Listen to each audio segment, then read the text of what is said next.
He's got everything to do with that little girl.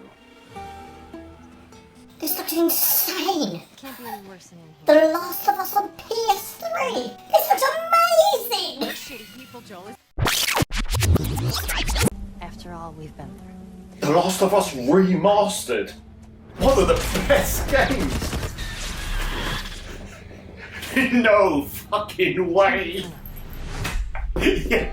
298 frozen patties later. In that scene for the first game, we got excited with the idea of like, oh man, what if we made The Last of Us Part 1 to look as good, if not better, than what we have done with Last of Us Part 2, which we really pushed the boundaries of like what we could do from gameplay and a graphical standpoint.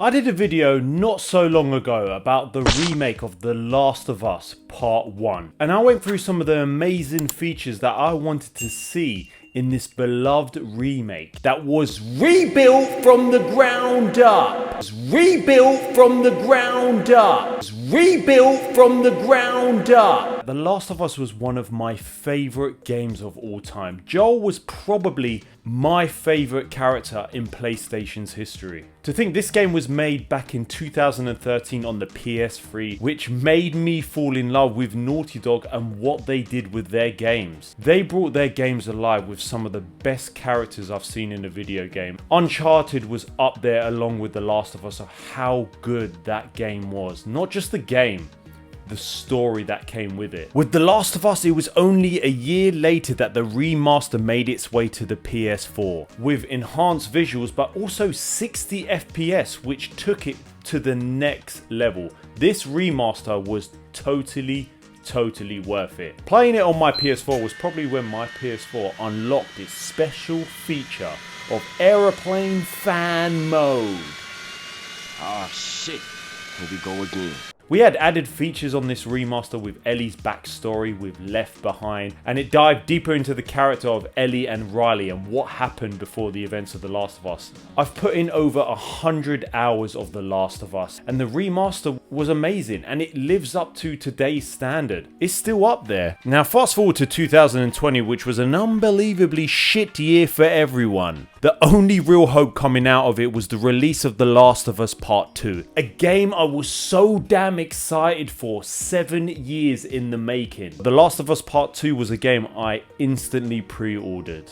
What could go wrong? After I played the game for around 60 hours, I remember going to bed that night and I just wanted to forget the game. Why would you do that to a beloved character of one of your amazing franchises? Just why? I was the fucking idiot who didn't look at the leaks. Now I wish I did. This divided the fans like anything seen before, and I was just so baffled at why Naughty Dog decided to take this route for their sequel. Maybe it was down to Neil Druckmann having full control of the narrative, unlike the first one, where I believe Craig Mazin had control alongside him. The Last of Us Part 2 wasn't all that bad. If we review the game based off the gameplay, graphics and the attention to detail, this was some of the most amazing features and game mechanics I've ever seen in a video game. From amazingly smart AI, the way they would flank you, and NPCs calling out their friend's name when you've just loaded your gun and shot them in the fucking head. Oh God!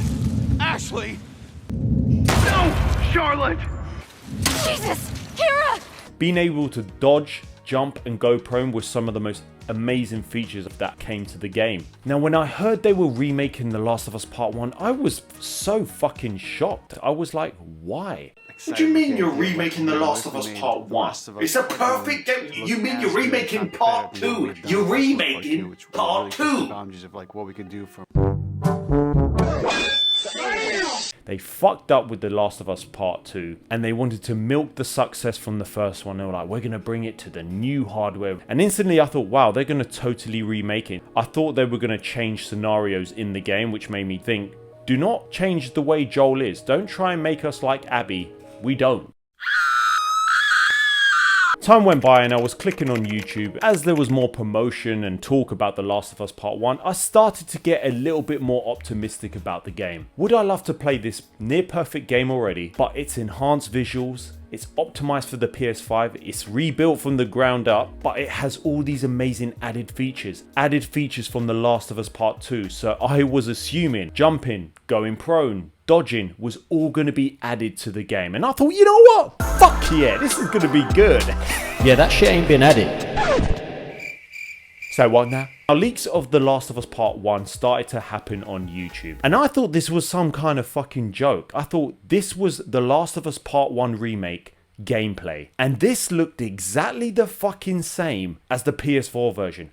I couldn't fucking tell if this was a joke or this was actually real footage. What made it more disappointing is that news came out that they had rebuilt this game from the ground up, but they have not added features like jumping, going prone, dodging. And then I started to think, what have they actually done with this game? Yes, the visuals look really, really good and some of the facial expressions look great. But other than that, what the fuck is the difference? Shortly after the internet went fucking mental, Naughty Dog released a video explaining the making of The Last of Us Part 1 and really fucking trying to milk it. You feel like you're absolutely in this. You can feel the environment. And you get that dank, flooded tunnel feel, that humidity, you can actually feel it. And you could see comparisons to the PS4 version. Yes, the lighting looks better. They're going on about some of the things that they blow up with and it looks great, but I was like, who are you trying to kid? Now, no doubt the developers and people that are actually working on the game put in a lot of effort, but for someone who's bought the game twice, this is a cash grab. This is not rebuilt from the ground up. We couldn't add prone and jump into the game. It would have broken the game. Then it's not a remake then, it's a remaster. If you're saying it's going to break the game, if you rebuilt it from the ground up and you use features from The Last of Us Part 2, you could have added that in. You're not changing anything in terms of the game mechanics. For £70 or $70? Nah man, come on Naughty Dog. Is this game worth it? I feel like the game is worth buying if you're someone who has never played The Last of Us. If you've never played it on PS3 or PS4, of course, this is going to be so worth the money. You have to buy this game on the PS5.